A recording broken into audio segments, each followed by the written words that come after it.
Hai, halo sahabat autoimun, bertemu lagi dengan saya Dr. Sandra Lango, dokter spesialis penyakit dalam konsultan dermatologi dari Siloam Hospital Lipo Village.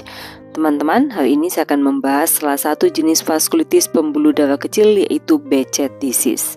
Jika Anda belum nonton video tentang penjelasan vaskulitis secara umum, saya anjurkan Anda untuk melihat video sebelumnya terlebih dahulu sebelum melanjutkan pada pembahasan tentang Behçet disease.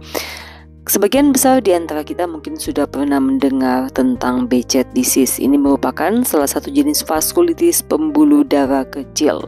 Behçet disease ini awalnya sebenarnya gejalanya agak mirip dengan lupus. Jadi bisa terjadi sariawan yang berulang, luka-luka di daerah mulut, dan juga luka-luka di daerah kelamin. Gejala yang lain seperti radang sendi pun bisa terjadi pada Behçet disease. Perbedaannya, kalau pada lupus dominan terjadi pada wanita, kalau Behçet disease angka kejadian pada laki-laki dan perempuan sama, dan kalau lupus biasanya terjadi lebih usia muda, wanita muda. Kalau Behçet disease ini biasanya di atas 30 tahun mulai timbul gejalanya, walaupun memang bisa terjadi pada usia muda. Teman-teman, saya akan membahas gejala-gejala Behçet disease sehingga teman-teman bisa mengenali sejak dini dan tidak terlambat terdiagnosis penyakit ini.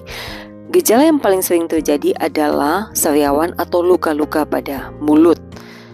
Terjadi pada 97 sampai dengan 100% pasien dengan Behçet disease.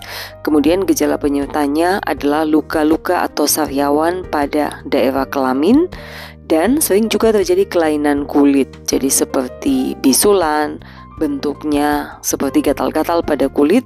Nah, ini bisa terjadi bahkan pada 70 sampai dengan 90% pasien dengan Behçet disease. Kondisi yang lain yang bisa menyertai misalnya nyeri-nyeri pada sendi. Biasanya menyerang tidak pada banyak sendi, hanya pada 1 atau 2 sendi, paling sering pada sendi lutut, pergelangan kaki, kadang-kadang bisa terjadi pada siku. Selain sendi, mata juga bisa terkena oleh penyakit ini. Paling sering terjadi uveitis, namun bisa juga terjadi gangguan pada retina seperti pendarahan retina, kemudian sumbatan pada pembuluh darah retina, dan juga vaskulitis pada retina. Dan ternyata gangguan saluran cerna juga bisa terjadi pada 30% pasien dengan Behçet disease. Kita ingat bahwa gejala utama tadi adalah sariawan pada mulut, dan luka-luka atau sariawan yang mirip sebenarnya bisa terjadi pada seluruh saluran pencernaan. Dan tentunya ini bisa menyebabkan nyeri perut berulang, diare, dan bahkan pendarahan saluran cerna.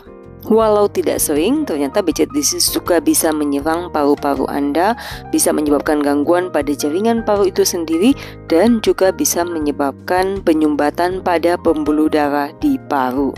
Gangguan ginjal tidak sesering pada lupus, namun pada Behçet disease bisa terjadi juga amyloidosis yang dilaporkan terjadi bersama dengan kondisi ini.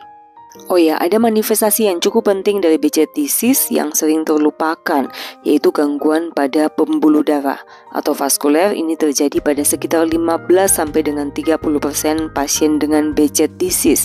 Jadi bisa terjadi peradangan pada vena yang disebut dengan superficial thrombophlebitis, dan bahkan bisa terjadi penyumbatan pembuluh darah di vena, yaitu deep vein thrombosis.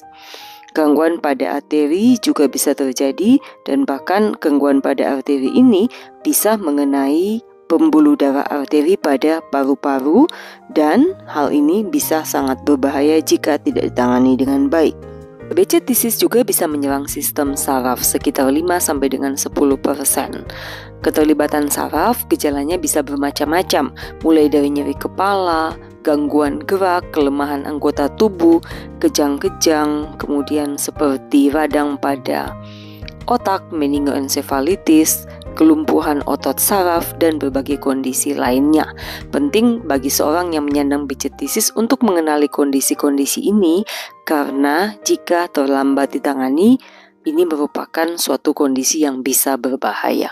Teman-teman sekalian, demikian pembahasan saya tentang gejala-gejala Behçet disease. Kita nantikan pembahasan selanjutnya tentang vaskulitis.